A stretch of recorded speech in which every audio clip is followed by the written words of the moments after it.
Well, hello. Welcome back to Work Life Harmony. Happy 2021. This is the first episode here in 2021.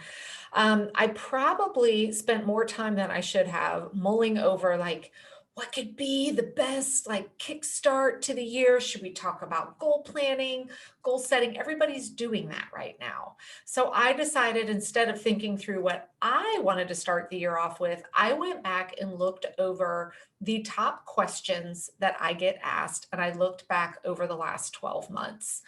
And without a doubt, hands down, the number one thing that people come in saying, this is the biggest struggle I am having, is feeling overwhelmed. Now, I even created a little free guide on how to help get yourself out of overwhelm.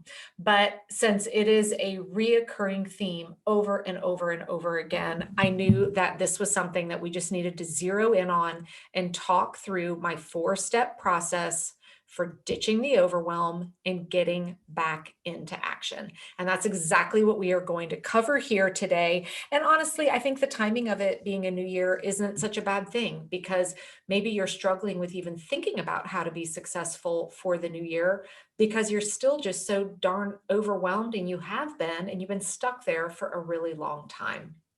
So let's dive in and talk through the 4 steps that you can do anytime you are in a state of overwhelm. This is likely not something you're going to do once in your life and then never have to revisit it. I'll talk a little bit more about that at the end. So let's jump in. Step number 1 is this.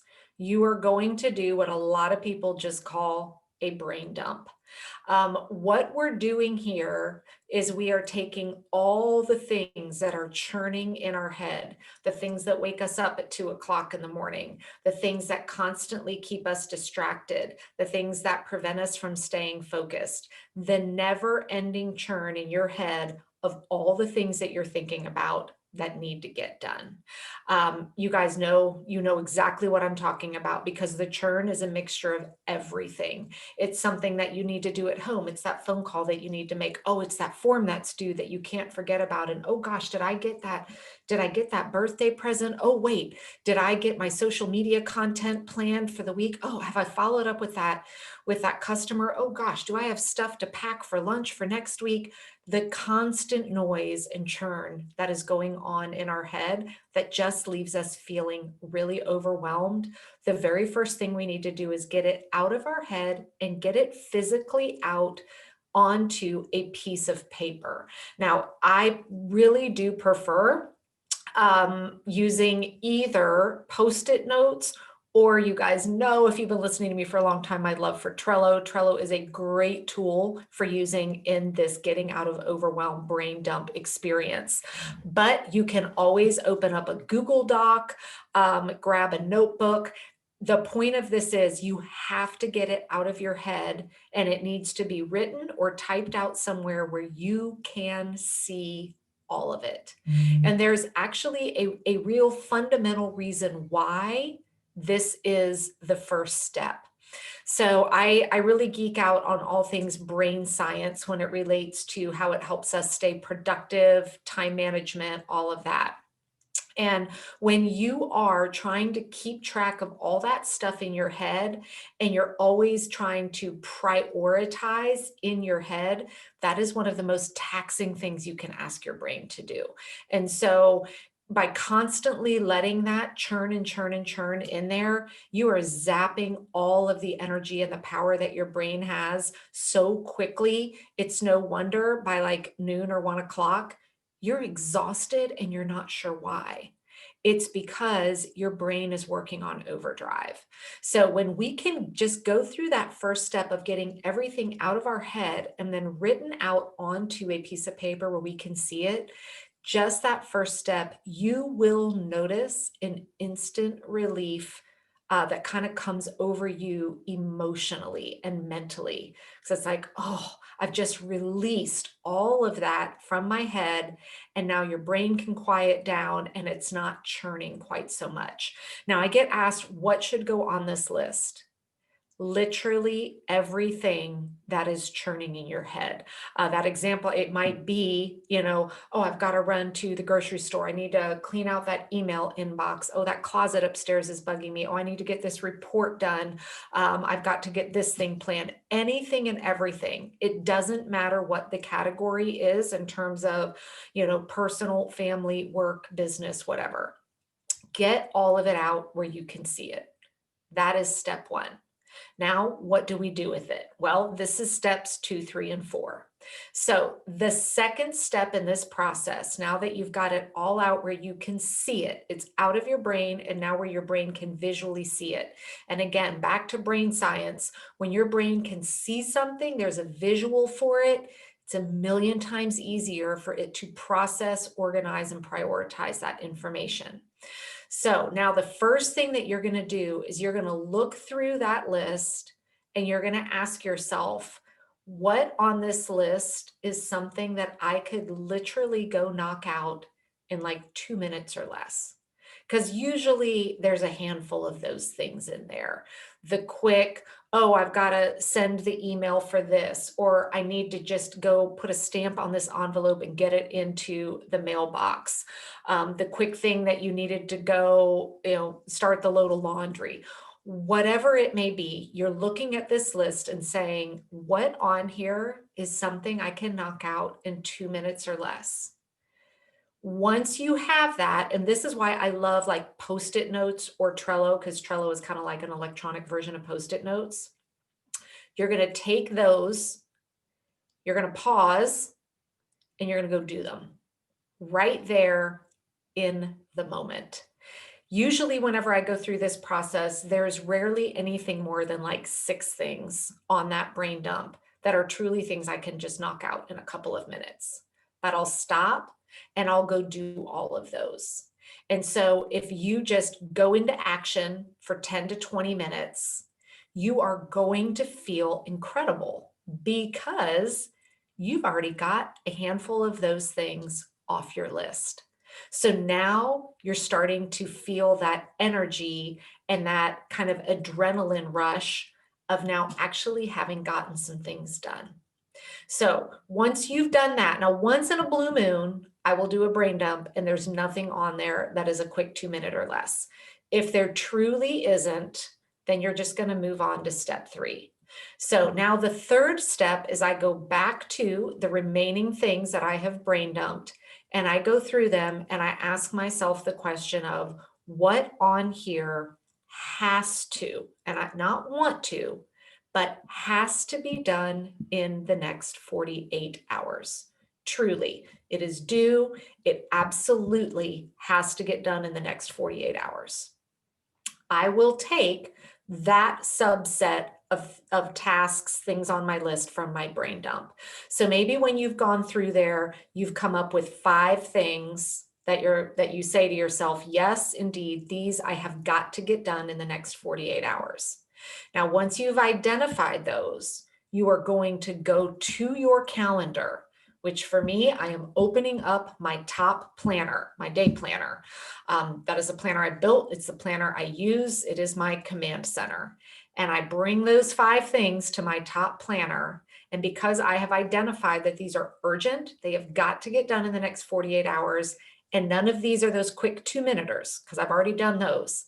I am going to look at my planner and I'm actually going to not just write down on a task list, oh, I need to do this tomorrow.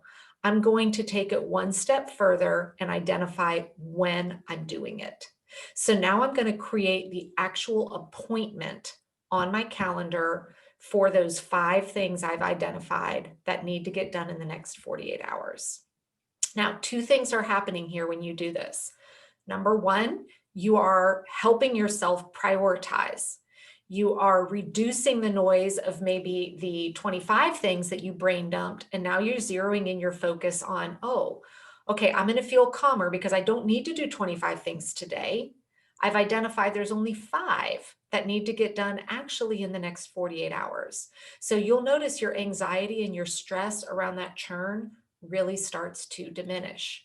Now, the second thing that you're doing here when you're creating that appointment on your calendar, you are making the commitment to yourself of when it's going to get done. So let's say I'm doing a brain dump maybe on a Tuesday late afternoon where I'm just feeling completely overwhelmed. Well, I'm looking ahead and maybe I'm identifying a chunk of time on Wednesday, maybe from 10 to 11. I see I can get two of the things done. And then on Thursday, I'm going to get one of them done from 9 to 10, and the other two I'm going to do from 1 to 2. So that could just be an example. Now, what's going to happen for me is when I go to bed on Tuesday night, I'm going to be able to relax and actually get some sleep because my brain's not going to be going, oh my God, I got to get that done. Oh, when am I going to get that done? Instead, I'm going to be able to relax because now I'm telling myself, it's good, Megan. You know, tomorrow you're going to get those two things done. And then the next day you're going to get the other three done. So again, that overwhelm starts going away. And now you start stepping back into the place you want to be, which is controlling your calendar instead of everything else controlling you. So that's step 3 is picking out those things for the next 48 hours and then actually getting them into appointments on your calendar. Now, the final step in this process, some people stop there. I encourage you to take it to step 4. Step 4 is now going back into that overwhelm list that you've brain dumped. Now you've already gotten rid of the things that are going to take 2 minutes or less. You've done those. You've pulled off the next 48 hours. Those are in appointments in your calendar. So you can get rid of those, items on your list. Now you're going to scan back through your list and say, what else on this list is a have to for this week? So not the next 48 hours, but before the end of the week. And so you may find another handful of items that truly have to get done this week.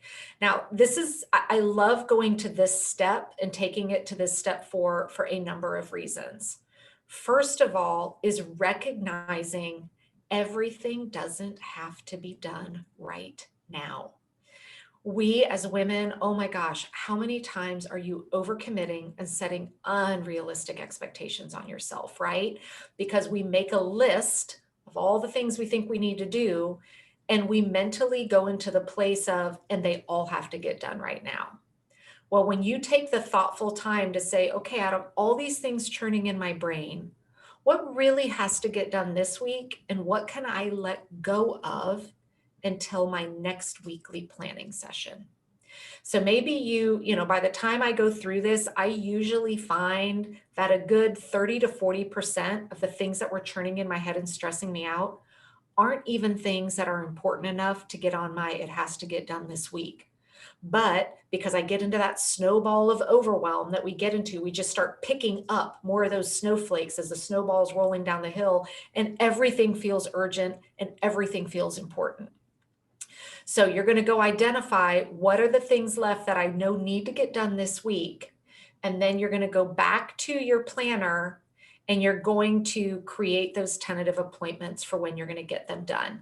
Now, if it's further into the future, you may not be at a place where you can say, if it's a Monday, you may not be able to be at a place where you can say, I'm going to work on this Friday at 10 o'clock in the morning. You may just choose on Friday to pencil in, I've got to get this done some point during the day. So you may find at this point, it's a combination of appointments versus tasks. I've got a whole nother podcast on appointments versus tasks that I recorded last year.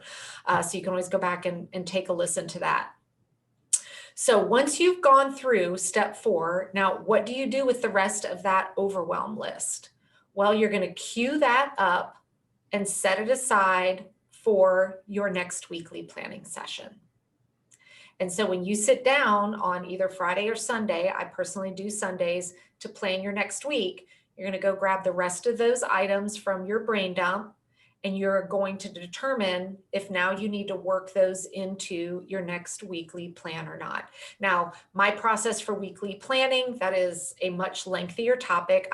That's really the core premise around my entire top program, is really learning how to do effective and efficient, super powerful weekly plans. But this ditching this overwhelm process that I've laid out here for you, again, as I said at the beginning, this is not something you're going to do once in your life and be like, well, that's it, I'm out of overwhelm and everything is, hunky-dory for the rest of my life. Absolutely not. Things happen in our lives, days happen, situations happen, pandemics happen, things that just kind of set us into a state of overwhelm. It happens to me as well. One of the key times, without fail, I always feel this way is when I'm coming back from an extended vacation or time off. I'm sure you guys can relate to this, where you've just, maybe you've taken a week off, you've gone, to the mountains for a week or hiking or the beach or whatever. You've checked out. It's been this great week. Now you pack up the car and you're driving home. And as you start driving home, even though technically you're still on vacation, all of a sudden that overwhelm starts creeping in for me because I start thinking about, oh, I've got to do we've got all the laundry, the car's full of laundry, we have no food in the house, I'm gonna need to figure out what we're gonna be eating. Oh, the house is gonna be a mess, and oh, I'm gonna have all those emails I need to catch up on, and all of that starts creeping in. Every single time I come back from an extended vacation, the very first thing I do when I get home is I go through this exact process, because what it allows me to do is knock off a few key quick things as soon as I get home, those 2 minutes or less, and then lay out a strategic plan for the rest of it that's realistic, so that I can actually go to bed on that last day of my vacation not feeling strung out about the next day. I can relax going, it's okay. I've brain dumped everything that's in my head. I've got a plan to make sure the most important things are getting done over the next week. So that's a definite place where I use this often.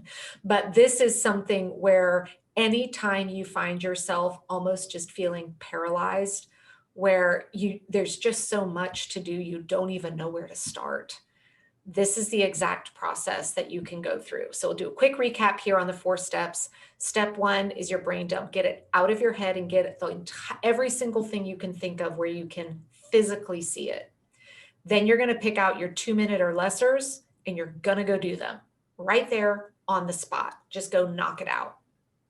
Then you're going to identify what has to be done. Notice I said has to. This is not a want to. In the next 48 hours. You're going to go create the appointment on your calendar in the next 48 hours for those items. Then you're going to circle back and say what truly has to get done just this next week. And then you're going to, go through a planning process to get those into your calendar. Then you're just going to let the rest sit there until you sit down and do the following week's strategic weekly planning session. And you will find that this builds on itself in terms of just every single step along the way. Your anxiety reduces, your productivity increases, and you get back into a place of harmony again instead of feeling completely overwhelmed. So earmark this episode. Come listen to it anytime you're stuck in a state of overwhelm again, because this is a tool for you to add to your toolbox as we kick off this new year, and know that it is here for you to use absolutely any time you need it. Have a fantastic week, everyone.